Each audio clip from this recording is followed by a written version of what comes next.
हताश न होना सफलता का मूल है और यही परम सुख है। उत्साह मनुष्य को कर्मों में प्रेरित करता है और उत्साह ही कर्म को सफल बनता है। जैसे उबलते पानी में कभी परछाई नहीं दिखती, ठीक उसी प्रकार परेशान मन से समाधान भी नहीं दिखते। शांत होकर देखिए, सभी समस्याओं का हल मिल जाएगा। हमारा सलाहकार कौन है? ये बहुत महत्वपूर्ण है, क्योंकि दुर्योधन शकुनी से सलाह लेता था और अर्जुन श्री कृष्ण से। जीवन जीने के लिए मौन आवश्यक है, परंतु जब बात मर्यादा की हो तो शस्त्र उठाना अनिवार्य हो जाता है। प्रार्थना से परिस्थिति बदले ना बदले, पर मिट्टी का चरित्र अवश्य बदल जाता है। बुराई बड़ी हो या छोटी हमेशा विनाश का कारण बनती है, क्योंकि नाव में छेद छोटा हो या बड़ा नाव को डुबा ही देता है। बेहतरीन जिंदगी जीने के लिए यह स्वीकार करना जरूरी है कि सब कुछ सबको नहीं मिल सकता। श्री कृष्ण कहते हैं, समय के साथ साथ हालात भी बदल जाते हैं, इसलिए बदलाव में स्वयं को बदल लेना ही बुद्धिमानी है।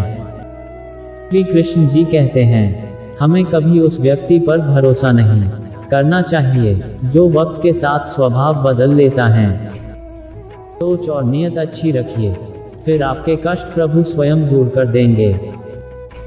समय जब पलटता है तो सब कुछ पलट देता है, इसलिए अच्छे समय में घमंड ना रखे और बुरे वक्त में सब्र रखना ना छोड़े।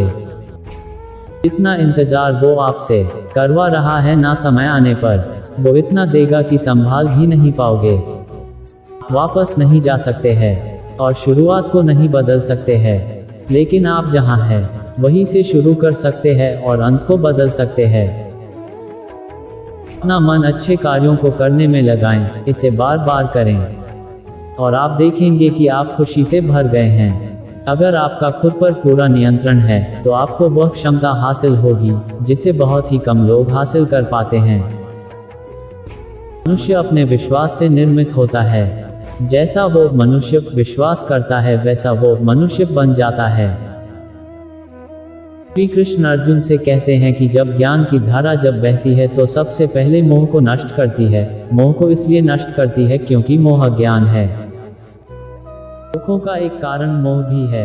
मोह से अज्ञान बढ़ता है और जीवन में समस्याएं शुरू होने लगती हैं। महाभारत में धृतराष्ट्र को दुर्योधन से इतना मोह था कि वह अपने पुत्र को गलत काम करने से भी रोक नहीं सके। धृतराष्ट्र को पुत्र मोह की वजह से धर्म अधर्म ज्ञान ही नहीं रहा था। अंत में सब कुछ बर्बाद हो गया। मोह की वजह से जीवन में दुख ही आते हैं। मोह घर परिवार से हो सकता है, सफलता का मोह हो सकता है, सुख सुविधा और मान सम्मान का मोह का हो सकता है। जहां मोह रहेगा वहां दुख तो आएगा ही। मोह जब सफल होता है तो दुख मिलता है और जब असफल होता है तब भी दुख ही मिलता है। श्री कृष्ण कहते हैं कि जब को मोह त्याग देता है तो उसे मेरी कृपा मिल जाती है। मोह रहित व्यक्ति परम आनंद प्राप्त करता है, इसीलिए मोह का त्याग करना चाहिए और जो हमारे पास है उसी में संतुष्ट रहना चाहिए। ज्यादा पाने का मोह रहेगा तो दुख बढ़ना तय है।